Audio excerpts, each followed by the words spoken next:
contrôle. Merci de laisser votre question sur les risques phyto juste après le bip.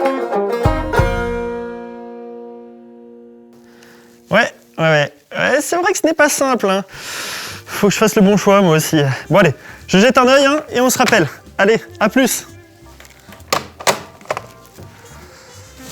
Comme pour beaucoup de choses dans la vie, faire le bon choix est souvent difficile. Pour choisir son pulvé, c'est pareil. Nombreux critères, spécificité, robustesse et garde-prix, nouveautés, etc. Comment je m'y retrouve dans cette multitude de références, moi? Un vrai casse-tête? Un gène.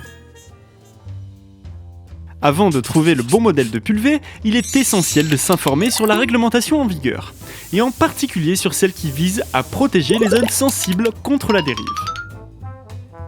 On parle des distances de sécurité à respecter, appelées ZNT, les zones de non-traitement, ou les DSR, les distances de sécurité riverains. Eh oui, traiter ce n'est pas anodin, donc on ne passe pas le pulvé sans se soucier des voisins. J'ai toujours aimé cultiver la bonne entente. C'est pour ça que Jeanne ne peut plus se passer de moi. Avec ce florilège de critères, on en oublierait presque l'essentiel, la qualité d'application. Bah oui, car plus elle est précise, plus elle est efficace. Et moins il y a de dérives, sur l'opérateur, dans l'environnement ou chez les voisins. C'est tout bénef. Pour ça, il faut bien prendre en compte les spécificités de son exploitation pour choisir le pulvé adapté qui garantira efficacité et réduction des risques. Par exemple, certains auront davantage besoin de maniabilité si les dimensions de leur parcelle et tournière l'exigent, tandis que d'autres auront plutôt besoin d'un haut débit de chantier pour pouvoir couvrir toute l'exploitation sur des fenêtres météo courtes. Et en plus de ces critères propres à l'exploitation, on cherche forcément du matériel solide qui durera dans le temps.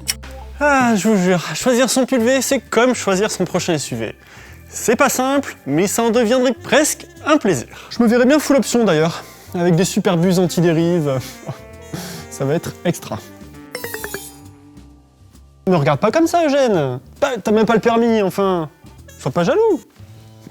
Parmi les options du pulvé pour un maximum de protection, on peut citer par exemple le rinçage automatique séquentiel qui permet de rincer le fond de la cuve sans avoir à descendre de la cabine, les cuves équipées de plusieurs rotobuses, bus de rinçage intégrés, les pulvérisateurs équipés de coupures de tronçons automatiques pour appliquer la bonne dose au bon endroit au bon moment.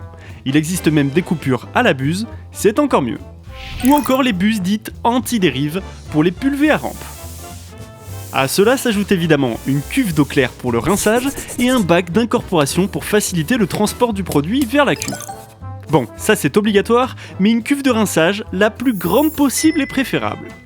Pour vous faciliter la tâche, vous pouvez d'ailleurs retrouver une liste des matériels homologués par le ministère de l'Agriculture et régulièrement mise à jour juste ici.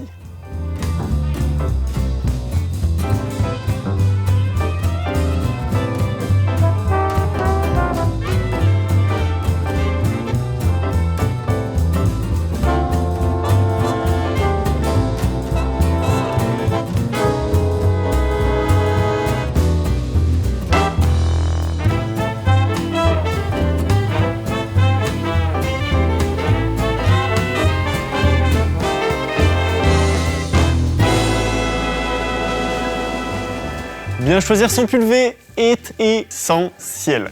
Mais comme pour le SUV, il faut savoir s'en servir et l'entretenir correctement.